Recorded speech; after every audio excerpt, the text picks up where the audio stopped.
Did you know?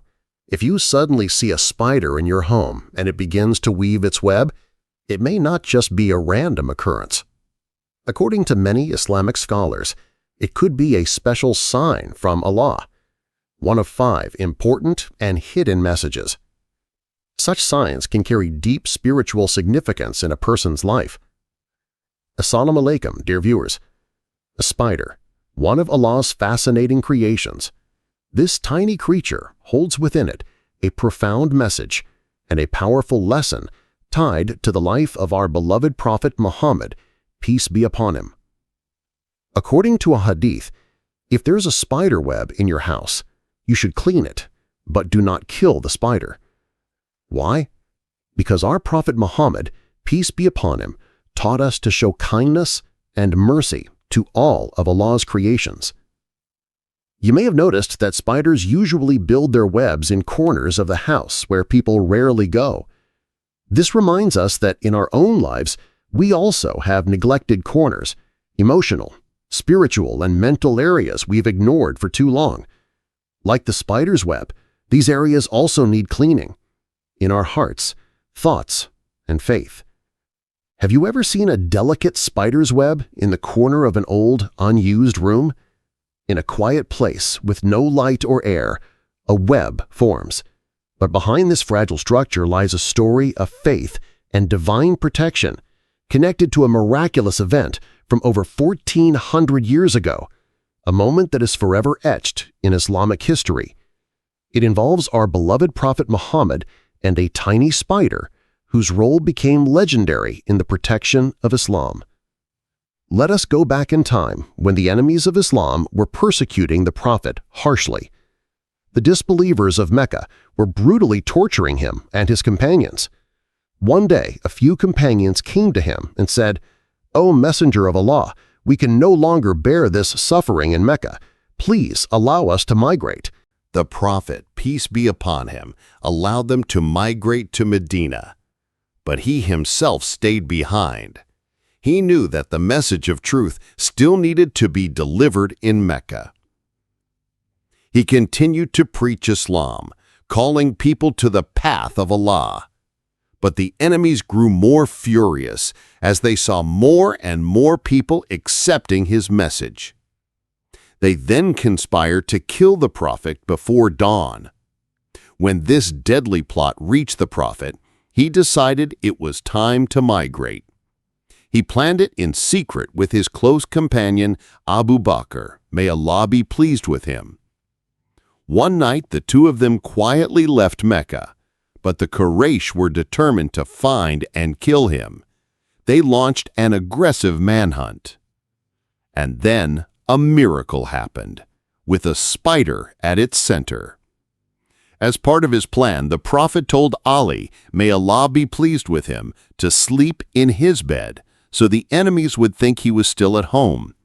Then he silently left and began the journey toward Medina.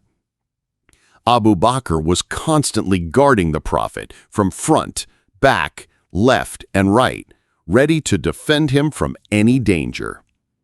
Eventually, they reached a cave called Gar Thar and took refuge there.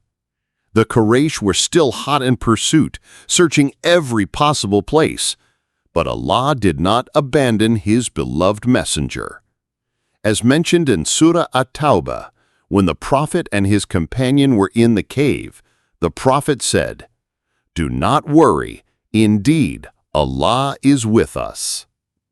Through Allah's mercy, the Prophet was able to safely begin his journey to Medina.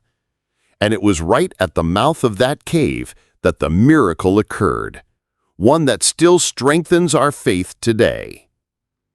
Inside the cave were just 2 people, the Prophet Muhammad, peace be upon him, and his close friend Abu Bakr, may Allah be pleased with him. Abu Bakr was concerned, but the Prophet comforted him. "Do not be afraid, for Allah is surely with us." At that moment, Allah sent down His peace upon them and prepared a miraculous plan, a divine sign that would confuse their enemies. Dear friends, while they hid in the cave, an incredible thing happened.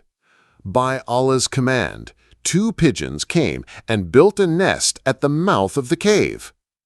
Nearby was a tree, planted by a woman of Mecca named Gulab. At that very moment, a spider began weaving a web across the cave entrance. When the Quraysh finally arrived, they saw the intact spider's web and the undisturbed pigeon nest. They said to one another, "If someone had entered the cave, the web would have been broken and the nest disturbed." That fragile web and tiny nest were part of Allah's divine protection. Using just a spider and 2 birds, Allah protected the Prophet and Abu Bakr from danger. Finding no sign of movement, the Quraysh assumed the cave was empty and left. This is how Allah safeguarded His messenger and his companion, and this miraculous story continues to inspire our faith today. The Islamic perspective on spiders. In Islam, there are 2 views on killing spiders. Certain harmful species, especially those that burrow underground and can be dangerous, are referred to as musi. Killing these is not considered sinful. Harmless house spiders that live peacefully in corners are not harmful.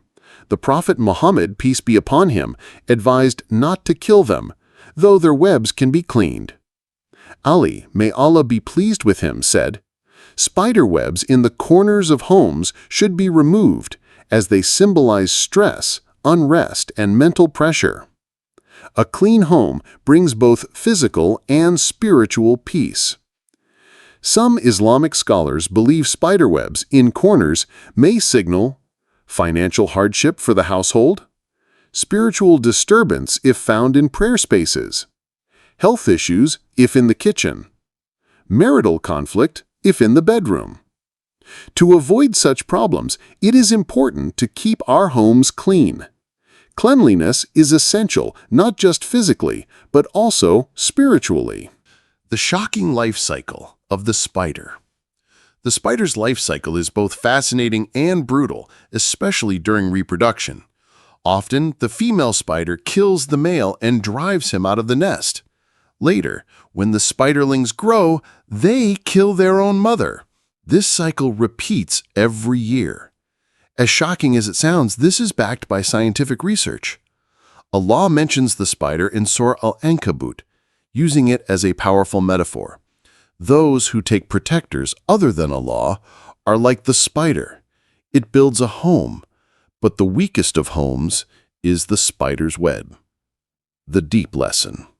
From this verse, we learn those who rely on anything besides Allah will find their foundations weak, like a spider's web. Even if it looks strong or intricate on the outside, it collapses with the slightest force. This small creature teaches us a great truth. We must rely on Allah alone and not be misled by superficial strength. Final thoughts. Dear brothers and sisters, throughout the Qur'an, Allah uses small creatures as powerful examples, even a mosquito. Did you know mosquitoes have caused more deaths than any other creature? Even Nimrod, the tyrant, who claimed to be a god, was destroyed by a mosquito sent by Allah. And remember the story of Abraha, who came with an army of elephants to destroy the Kaaba. Allah sent small birds with stones, and they wiped out the entire army. These examples remind us of Allah's limitless power, how He uses even the smallest of creatures for the mightiest of tasks. Take the spider's web, delicate, yet 5 times stronger than steel by weight. Still, the Quran uses it as a symbol of weakness, teaching us that faith in anything besides Allah is fragile. In today's world, we see people promoting ideas that weaken Muslim families, erode faith, and create spiritual webs that entangle and trap. They want Muslims to leave the path of Islam and follow hollow beliefs. In such times, we must turn to Allah and pray. O Allah, forgive us, strengthen our faith, and protect our families. Ameen.